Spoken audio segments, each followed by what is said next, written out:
बहुत अच्छा पॉइंट दिया। हर कर्म याद में स्थिर रह करते हो, ऐसे तो बहुत मुश्किल लगता है। लेकिन अगली लाइन, अगर याद में हर कर्म करने की कोशिश है या कर्म करते हुए याद की कोशिश कर रहे हैं तो स्वतः ही कैसे चरित्र होंगे? जो कर्म याद में रह कर करते हैं वह कर्म यादगार बन जाता है। ये मेहनत तो सब कर सकते हैं। क्या ऐसे यादगार मूर्त और कर्म योगी बने हो?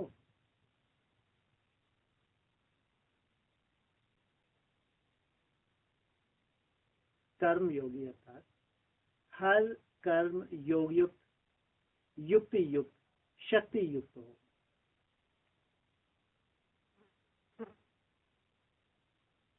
क्या ऐसे कर्म योगी बने हो या बैठने वाले योगी बने हो?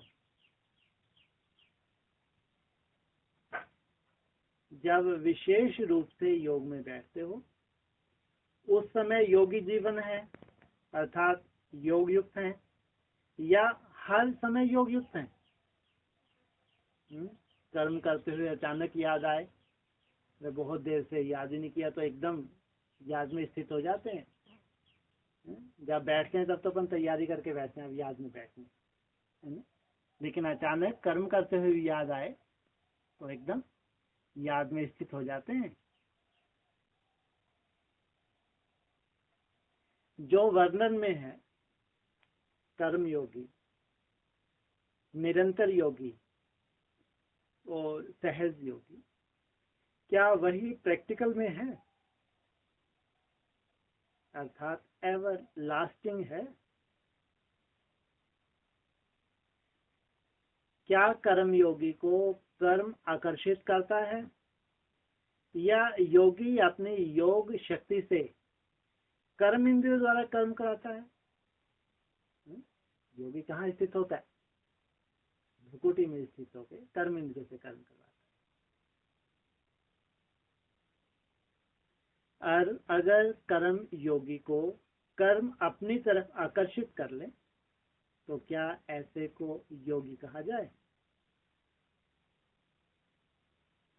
जो कर्म के वश होकर चलने वाले हैं उनको क्या कहते हो? कर्म भोगी कहेंगे ना। जो कर्म के भोग के वश हो जाते हैं अर्थात कर्म के भोग भोगने में, अच्छे व बुरे में कर्म के वशीभूत हो जाते हैं, आप श्रेष्ठ आत्माएं कर्मातीत अर्थात कर्म के आकर्षण से अतीत स्टेज पर स्थित होने वाले लास्ट स्टेज का वर्णन ही करते हो, कर्मातीत अवस्था। कोई भी कर्म का बंधन हमको बांध नहीं सकता, अर्थात कर्म के अधीन नहीं, कर्मों के परतंत्र नहीं, स्वतंत्र हो, कर्म इंद्रियों द्वारा कर्म कराते हो। जब कोई भी आप लोगों से पूछते हैं कि क्या सीख रहे हो या क्या सीखने के लिए जाते हो तो क्या उत्तर देते हो? सहज ज्ञान और राजयोग सीखने जा रहे हैं। यह तो पक्का है ना, यही सीख रहे हो। जब सहज ज्ञान कहते हो तो सहज वस्तु को अपनाना और धारण करना सहज है, तब तो सहज ज्ञान कहते हो ना। तो सदा ज्ञान स्वरूप बन गए हो।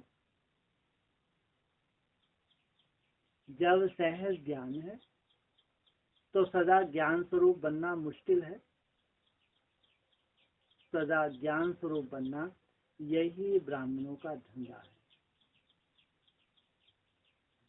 ज्ञान सुनना सुनाना, दूसरा है ज्ञान जीवन में धारण कर ज्ञान स्वरूप बनना।